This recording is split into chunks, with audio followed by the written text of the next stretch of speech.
Hey, what's up everyone? This is Nick. Today I'm not going to be playing guitar and I'm just going to be talking to you, which feels really weird. I kind of don't know what to do with myself, but we'll get to it. Today I'm going to be talking to you about 5 things that I think you should be doing in music school. So when I say music school, I mean like a college, university, conservatory, that kind of environment, but it doesn't necessarily have to be. I'm of the school of thought that to be a musician, all you have to do is simply play music. So whatever that means. To me, the argument of high art versus low art doesn't really make too much sense. I think music is for everyone, it should be shared. Anyway, I'm gonna give you some tips that I've learned through my many years of schooling. If topics like this interest you, please consider liking and subscribing. I'm gonna be talking more about music school, about guitar, about improvisation, and I'll be playing covers and other guitar related things as well. A little background about myself. So I started off at FIU, Florida International University, where I studied with guys like Tom Lippincott and Gary Campbell. I got my bachelor's degree in jazz studies there. Then I took about a year off and went to Laundry School of Music in Cambridge, Massachusetts, where I began my master's in music in jazz and contemporary music.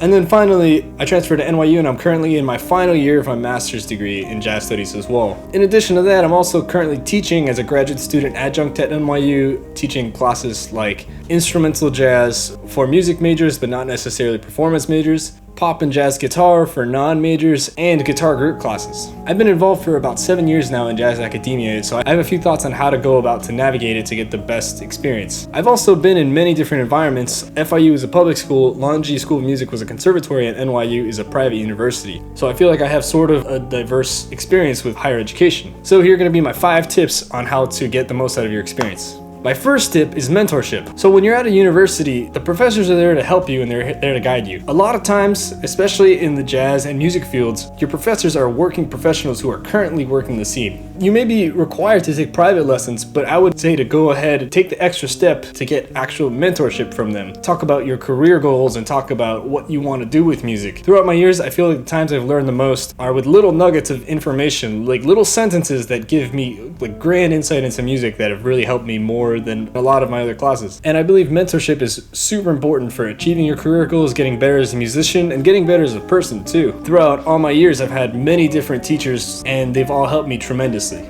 My next tip is to make friends. So if you've seen my videos, especially some of the videos where I play with a band, if you notice the bass player Sean Hannon, I met him my second year of FIU and now we're roommates. We've been friends for about 6 or 7 years now, and he played on both of my recitals for my undergrad. He's played on both the EPs I've released, and we play together so often. Without music school, that friendship might not have flourished as much. And it wasn't only just playing together, we just hung out a lot. So I think one great piece of advice is make some friends. It's great to have people to play with, but it's also great to have people to communicate with and hang out with and give you company. And to me, that's one invaluable thing about music school, the connections you make with other people. My third thing is craft. I feel like craft is super emphasized, but I would recommend going the extra mile and say, get better at playing your instrument from a technical standpoint, work on your ear training, and work on composition. From the technical perspective, that's super important to me as a jazz musician because as an improviser, I feel it's my duty to be able to play anything at any moment. Now, realistically, I'm never going to be able to play everything possible on my instrument, but I can get as close as possible. And the only way to get as close as possible is by strengthening my technique and my facility on the guitar, or whatever instrument you play. Then your ears are also your most valuable tool. I use my ears basically every time I play, anytime I practice, anytime you do anything. From identifying intervals to being able to repeat phrases on your instrument to identifying chord progressions, developing your ear is an essential skill to being a great musician. For me, I feel I'm playing the best when I can hear something, play it back, and I'm truly playing what I want to play rather than what my instrument's telling me to play. Then the last thing is compose. For me, composition has been a way to find my voice as an artist. People talk about finding your voice as an artist, and while I feel like that's a never-ending journey, and you're never going to reach a point where you're like, this is my artistic voice and it's staying that way forever, but it's a great way of getting to know yourself, getting to know what you like in music and what you want to hear in music. For me, I feel composition is a way to listen to the music that you want to hear. You ever get that feeling when you're looking for something to listen to and you're like, oh man, I want this vibe, but it's not exactly that, and you're just like sifting through a bunch of artists? I might be weird, because I do that. But what's the beauty of composition is you could take those ideas and create them into something brand new. And composition is a way, in my opinion, to optimize your creativity. I had a mentor at Laundry School of Music, Ben Schwendener, who once told me, Creativity is simply choices. You're simply choosing from what you have available to you, whether it's like harmonic things, melodic things, rhythmic things, temporal things, etc. And you're just choosing what you like best. And by making these choices that are specific to you, you innately have a creative voice and you're making something deeply personal. I feel composition has helped me find my voice thus far. And also keep in mind, your voice is going to be ever changing throughout your life because humans constantly change and we never stay the same. But it also showed me what I like and what I don't like in music and made me really think critically about what I like it, why don't I like something? Am I doing this because I think it's cool, or am I doing this because I genuinely enjoy it? It's made me question these big ideas. Another thing that I think discourages people from composing is that they write something and they don't think it's very good. In my experience, I feel like composing is literally just like sifting through a bunch of bad ideas. It's kind of like you're in a sewer and you're just like rummaging through everything until you find something that's not sewage. It's something nice. So as soon as you start identifying things that are nice, you start to pick up a few more things. You start to find more nuggets and more, and then you start seeing certain patterns like, oh, I like this interval, or I like this chord, or I like this chord progression. For me, one thing is that I really like chromatic bass lines, and now I'm trying to desperately avoid them, but sometimes I just can't help it. It also lends itself well on guitar too, so that's kind of me composing with my instrument.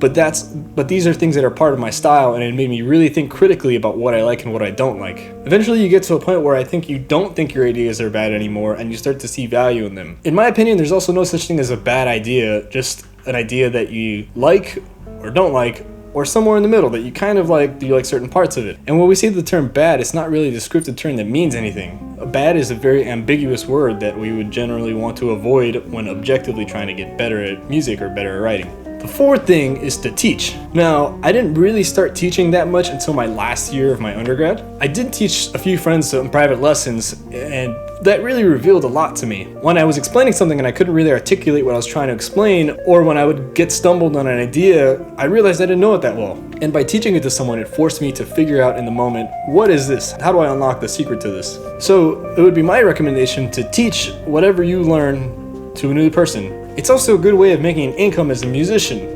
But ever since I started teaching in my final year of college, I haven't stopped. I've always taught at some kind of institution regularly, and I feel like that has improved my musicianship so much, even when it's teaching kids how to first play the guitar. When I'm teaching the kids how much pressure to apply, it really makes me think about how much pressure I apply and how much pressure I should be applying. Or when I tell them to get closer to the frets, or when I'm talking about intervals. When I first started teaching, I had no idea how to articulate what an interval was. I was like, oh yeah, fifth, it looks like that. Or a sixth, it looks like that. Or here's a 9. But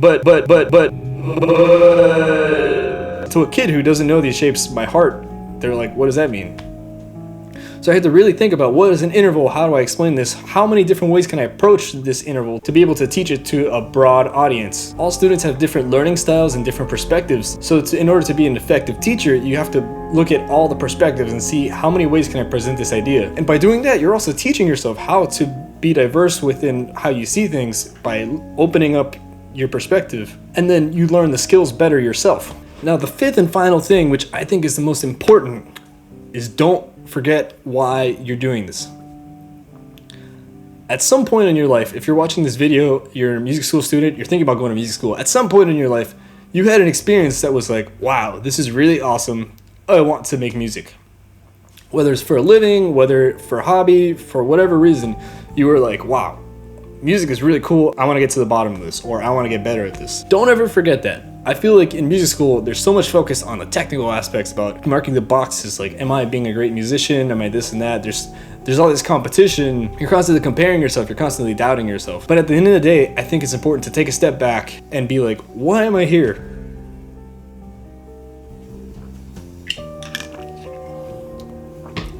And really ask yourself these questions. I found that throughout all of my higher education, I was rarely asked, why do you like to play music? What got you into music? Why do you love music? How do you love music? And when I started asking myself these questions, it was almost like an existential crisis. I feel like a lot of people go through this at the end of music school because you're so focused on, I need to get better at this, blah, blah, blah, that it's easy to lose track of the bigger picture. Why do you love this thing? And then also, I feel like acknowledging what you love and what parts of the music you love help you tailor your music experience to you and have a deeply personal career. When I was in high school, I was really unaware of the options as a musician. For me, it was play music, play gigs, teach. That's it. That's the two things that I knew. Now I look at all the options and I'm like, oh my god, there's so much more than just that. There's teaching, there's playing music, there's screen scoring, there's composing, there's writing royalty-free music, there's producing, there's engineering, there's mixing, there's mastering, there's editing audio for podcasts that are not really music related but still has to do with audio. And there's so much more. You can make YouTube videos.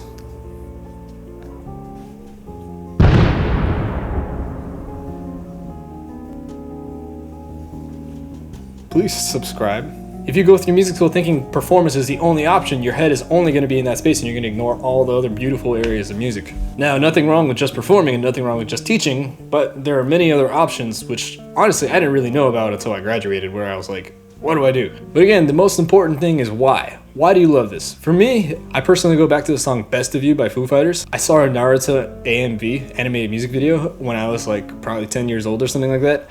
And I was watching the fight. It was Naruto versus Sasuke, and I was watching the fight, and I heard Best of You by Foo Fighters, and I was just like, wow, like this is crazy. And then I looked at the music video and I was like, wow, this is also crazy. And I saw Dave Grohl with his cool hair and his cool beard and guitar, and I was like, wow, that's something I want to do. So that's something I go back to kind of a lot. It's like when you're dealing with all this other external stuff, you kind of lose track of what you're trying to do. And I feel going back to there, I'm like, okay, this is what I'm doing. This is why I'm doing this. This is why I love music. This is what called me here, and this is what brought me here. This is what started the fire. So thanks for watching. Please like and subscribe if you found this helpful. There are going to be more videos coming your way and more videos talking without a guitar. Maybe this feels kind of weird and I keep doing things with my hand, but it's going to happen. Maybe. Hopefully. Leave a comment if you want it to happen. Or don't leave a comment. That's cool too. Alright, thanks for watching.